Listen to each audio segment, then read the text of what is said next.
The blind date stood, chair scraping loud. Single dad, no thanks. She walked out of the diner. Garrett sat there, grease-stained work shirt, calloused hands around cold coffee. Then boots hit the floor behind him, a voice low and certain. I could use a husband like you. Welcome to Where Shadows Speak. Before we start this story, tell us where in the world you are watching from. And if you believe kindness should never die, please subscribe and help us keep stories like this alive. Garrett turned. The woman stood 5 feet back, leather jacket worn soft at the elbows, dark braid over one shoulder. She wasn't smiling, wasn't joking. Excuse me, his voice came out rough. You heard me. She pulled out the chair his date had abandoned, sat down without asking. Name's Raven. I've been watching you get destroyed for the last 10 minutes. He crawled up Garrett's neck. Great, an audience. Your daughter, Raven said. The 6-year-old you mentioned. The one who drew you that snowman picture this morning. She needs a mom. Garrett's jaw tightened. That's none of your. I'm Hell's Angels, Raven interrupted. Ride with the Riverside chapter. Been patched in for 8 years. She leaned forward. And I can't have kids, medical thing. But I've got a house, stability, and I'm tired of this town treating single bikers like we're criminals. She met his eyes. So, you interested or not? Garrett stared. This woman, Raven, sat across from him like she just proposed a business deal, not marriage to a complete stranger. You're serious. Dead serious. She flagged the waitress down, ordered coffee, black. Look, I know how this sounds. Insane, desperate, but hear me out. The coffee arrived. Raven wrapped both hands around the mug. I'm 34, she said. I've spent the last decade proving I belong in a club that barely accepts women. I've bled for my patch. I've earned respect. But everyone looks at me like I'm broken because I can't give them legacy. Can't carry on the bloodline. Garrett knew that look. He'd seen it on every woman's face when he mentioned Emma. Your daughter needs a parent who won't bail, Raven continued. I need family that doesn't see me as defective. We help each other. That's not how marriage works. Isn't it? Raven asked. People used to marry for survival. For partnership. Love came later if it came at all. Garrett rubbed his face. This was crazy. He should leave, walk out. But something held him there, the way Raven sat, shoulders back, no apology in her posture. Like she knew exactly what she was asking and didn't care how it sounded. I don't even know you, he said. Then asked. So he did. Found out she'd grown up in Tacoma, father was a mechanic, mother left when she was 12. Found out she'd joined the club at 26 after her ex-fiancé told her she wasn't woman enough without the ability to have children. Found out she ran a custom motorcycle shop 3 towns over, employed 6 people, paid them fair wages. Your turn, she said. Garrett told her about Emma, about her mother dying in a car accident 2 years ago, about how he'd been trying to date, trying to give his daughter a complete family again, but every woman ran the moment they heard single dad. They're idiots, Raven said flatly. I work at the lumber yard, Garrett added. Barely make rent some months. Emma's got asthma, so the medical bills stack up. I'm not exactly a catch. Raven's eyes narrowed. You show up for your kid. You keep trying even when you get rejected. That makes you more of a catch than half the men I know. The diner felt too warm suddenly, too small. Why me? Garrett asked. You could have asked anyone. Because you were kind to that waitress even after your date humiliated you, Raven said. Because you showed her a picture of your daughter's drawing like it was the Mona Lisa. Because you didn't curse or throw things or storm out. You just sat here and took it. She paused. And because I heard you tell your daughter on the phone that you'd be home soon to make her favorite dinner, even though you just got your heart stepped on. Garrett's throat went tight. Mac and cheese. The fancy kind with breadcrumbs. Exactly. They talked for 2 hours. The diner emptied around them. The waitress refilled their coffee 3 times and stopped asking if they needed anything else. Raven told him about the club. How they did toy runs for kids every Christmas. How they protected women fleeing domestic violence, escorted them to safe houses, made sure abusers stayed away. How the Riverside chapter had raised $40,000 last year for the children's hospital. "We're not what people think," she said. "We're family, real family." Garrett wanted to believe her, wanted to believe this could work. But the practical part of his brain kept screaming warnings. "I need to think about Emma," he said finally. "She's been through enough. I can't bring someone into her life unless I'm sure." "I wouldn't ask you to." Raven pulled out her phone. "Give me your number, meet me somewhere public next week. Bring Emma, let her decide if she likes me." Garrett hesitated, then he gave her his number. Garrett didn't sleep that night. He lay in bed staring at the ceiling, Raven's number glowing on his phone screen. Emma's soft breathing came from the room next door. She'd crawled into his bed around midnight after a nightmare, and he'd carried her back. What was he doing? Considering marriage to a stranger, a biker. But then he remembered the way Raven had looked at him. Not with pity, not with judgment, just understanding. His phone buzzed, a text from Raven. Still awake, he typed back. "Yeah, me too." Second-guessing everything. Garrett smiled despite himself. "Same, that's probably healthy," she wrote. "Means we're not completely insane, just mostly insane, exactly." He stared at the screen, then typed, "Saturday. There's a park near the elementary school. Emma likes the swings. What time? 10 in the morning, I'll be there." Garrett set his phone down, his heart hammered. He'd just made this real. Saturday morning came cold and bright.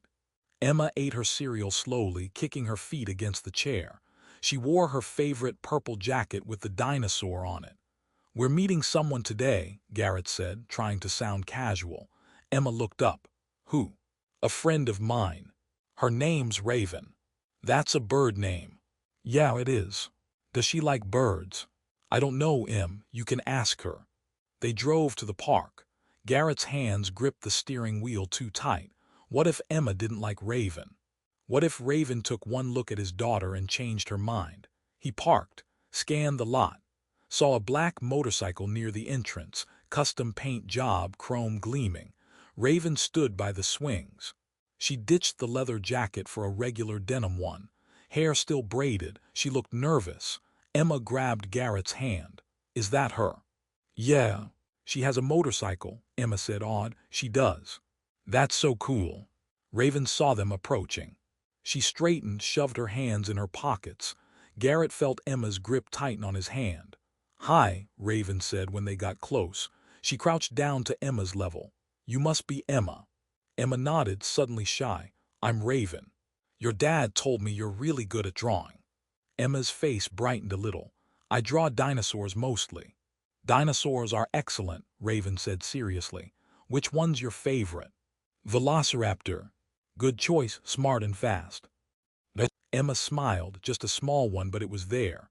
"Want a swing?" Raven asked. "I'll push you if you want." Emma looked up at Garrett. He nodded. She let go of his hand and ran to the swings.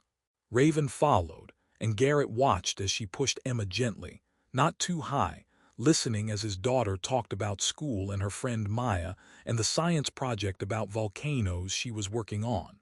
Raven asked questions, laughed at Emma's jokes, didn't check her phone once. After the park, Emma asked if Raven wanted to see her drawings. Garrett almost said no, too fast, too much, but Raven said yes before he could.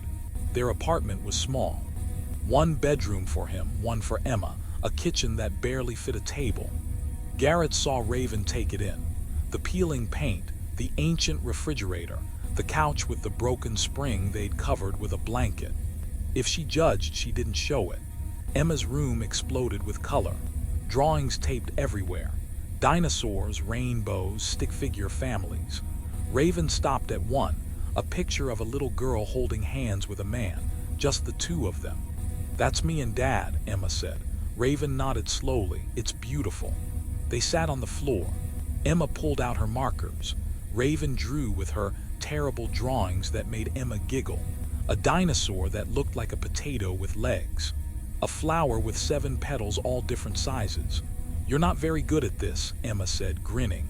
"Nope," Raven agreed. "But I'm trying." When Raven left, Emma hugged her goodbye. Quick and spontaneous. Raven's eyes went bright. Can she come back? Emma asked after Raven's motorcycle rumbled away down the street. Garrett looked at his daughter. Do you want her to? Yeah, she's nice. And she didn't pretend my drawings were good when they were just okay. She was honest. Garrett smiled. Yeah, she was. Raven came back the next Saturday, and the one after that. They developed a routine. Sometimes the park. Sometimes they got ice cream. Once they went to the library and Emma checked out 6 books about prehistoric creatures.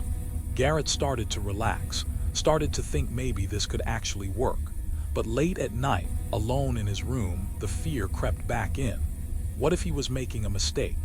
What if he was rushing into something that would hurt Emma more than help her? What if Raven woke up one day and realized she'd made a terrible choice? One evening after Emma went to bed, Raven stayed for coffee. They sat at the kitchen table, mugs between them. The apartment was quiet except for the hum of the old refrigerator. Can I ask you something? Raven said. Sure. Do you think about her, Emma's mom, when I'm here? Garrett's chest tightened. Sometimes. Does it feel wrong, me being here? He looked at her, really looked. She wasn't asking to be cruel, she genuinely wanted to know. Sometimes, he admitted. Sarah and I, we had plans, a whole future mapped out. And then she was just gone.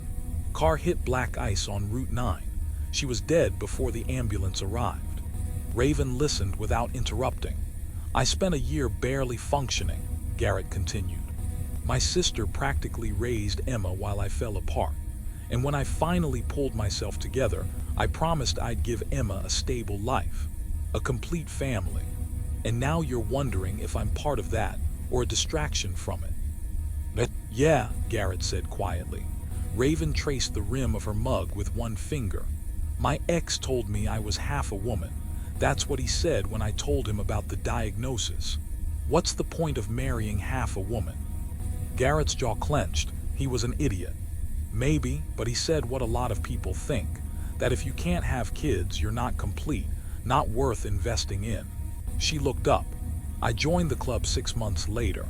Needed to prove I was worth something, that I could contribute to a family even if I couldn't give them children. And did you prove it? Every day, Raven said. We protect people who can't protect themselves, kids especially. Last year we pulled a 12-year-old out of a house where her stepfather was beating her. Social services was taking too long, so we went in, made sure she got somewhere safe. Garrett stared. You broke the law. We protected a child, Raven corrected.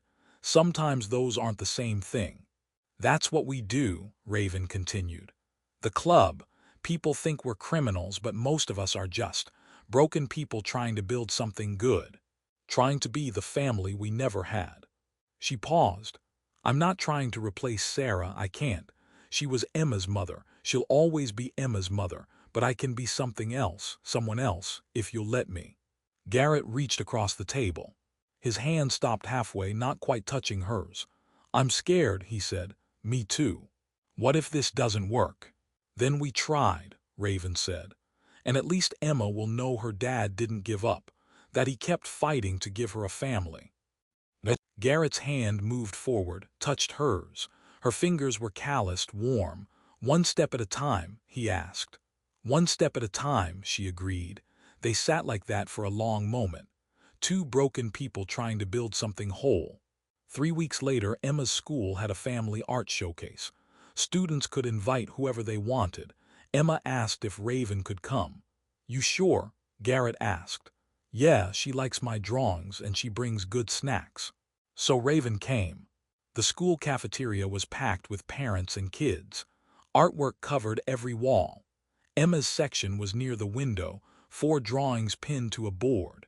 3 were her usual subjects: dinosaurs, flowers, the sun.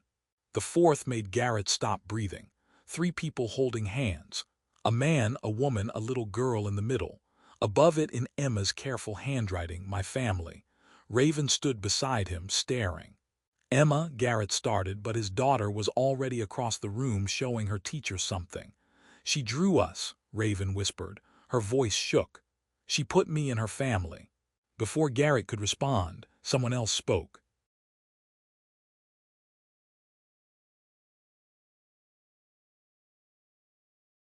Garrett. He turned, his stomach dropped. Derek stood 5 feet away. Sarah's brother, staring at Raven, then at the drawing, then back at Garrett with cold eyes. Derek, I didn't know you were coming. Sarah's mom wanted me to check on Emma. See how she's doing. Derek's gaze stayed on Raven. Who's this? This is Raven, she's already replacing my sister. Derek's voice cut sharp. Sarah's been gone 2 years and you've moved on. Got Emma calling some biker chick her family. The heat flooded Garrett's face. Other parents were turning, looking. It's not like that, Garrett said. Then what is it like? Derek stepped closer. Because that drawing says family. And last time I checked, Sarah was Emma's family. Not some stranger in a leather jacket. Raven's jaw tightened, but she said nothing. Sarah wouldn't want Emma growing up without, Garrett started. Don't you dare speak for my sister, Derek interrupted. Don't you dare use her to justify this. She loved you. She trusted you to take care of Emma. And this is what you do. Bring some. Enough. Raven's voice came quiet but firm. Derek turned to Raven. Excuse me. I said enough. Raven met his eyes. You want to be angry at him, fine, but don't do it here, not in front of Emma, not in front of all these people. I'll do it wherever I want. This is family business. Then take it outside, Raven said. Because right now you're making a scene, and the only person who's going to get hurt by that is a 6-year-old girl who just wanted to show off her artwork. Derek's face went red. You don't get to tell me. Uncle Derek. Emma's voice cut through, small and confused. She stood by her teacher, clutching a certificate. Why are you yelling? The cafeteria went silent. Derek looked at Emma, something cracked in his expression. He swallowed hard, glanced at Garrett, then back at his niece. I'm sorry, sweetheart, I need to talk to your dad for a minute. Outside. He walked toward the door without waiting for an answer. Garrett followed Derek into the parking lot. The cold air hit like a slap. Derek stood by his truck, arms crossed, breath coming out in white clouds. 2 years, Derek said. That's all Sarah gets. 2 years before you replace her. I'm not replacing her. That drawing says otherwise. Garrett's hands curled into fists. Emma needs stability. She needs someone who's going to be there, who's going to help me give her a normal life. And you think some biker is going to do that?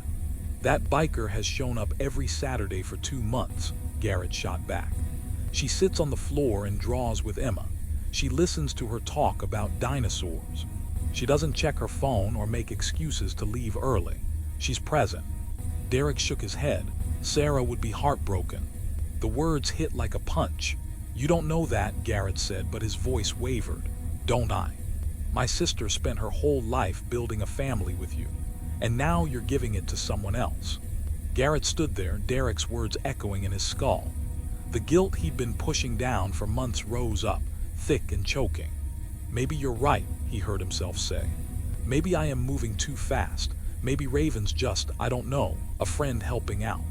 The words felt like ash in his mouth. Derek nodded slowly. That's what I thought. You know Sarah wouldn't want this. Yeah, Garrett said quietly, I know. He turned and walked back inside. Found Raven standing by Emma's drawings. Her face was carefully blank, but he could see the tension in her shoulders. Everything okay? She asked. Yeah, Derek was just concerned about Emma. Raven's eyes searched his face. And maybe he's right. Maybe we're moving too fast. Maybe you're just a friend, someone helping out with Emma. Raven went very still. A friend. Yeah, we barely know each other right. It's not like.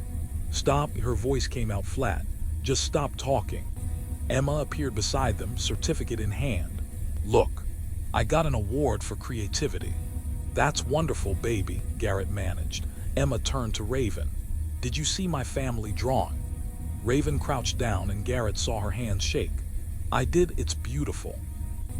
That's you, Emma said, pointing at the middle figure. I made you part of our family because you come every Saturday and you're nice and you make Dad smile again. Raven's breath hitched. Emma, I have to go. Raven stood abruptly. I'm sorry, I have club business, I forgot. She grabbed her jacket from a chair. Wait, Garrett reached for her arm. Raven pulled away. Don't, just don't. She walked out.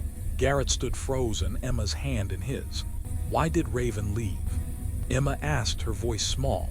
I don't know, baby. But he did know. He'd chosen the easy path, the safe path, the one where he didn't have to face Derek's judgment or Sarah's memory, and he just lost Raven. The next week was silent. Raven didn't call, didn't text. Saturday came and went, no motorcycle in the parking lot, no knock on the door. Emma asked about her every day. Is Raven coming? I don't think so, Em. Why not? But sometimes grown-ups make mistakes. On Thursday night, Garrett found a drawing on Emma's bed. New, done in crayon. The same 3 figures, but this time the middle one, Raven, had a speech bubble, please come back. Garrett's knees went weak. He sat on Emma's floor, drawing clutched in his hand. He'd been so worried about betraying Sarah's memory that he'd forgotten what Sarah actually wanted. She wanted Emma happy. She wanted Garrett to live, not just survive. Raven wasn't erasing Sarah, she was just helping them keep going. He pulled out his phone, stared at Raven's number. His thumb hovered over it. Then he called. It rang 4 times. He was about to hang up when she answered. What do you want, Garrett? 6 months later, Garrett stood outside the courthouse. Raven beside him, Emma between them, holding both their hands. The adoption papers were signed. Legal. Real. Emma looked up at Raven. Can I call you Mom now? Raven's eyes filled. Yeah, kiddo, you can call me Mom. If this story touched something in you,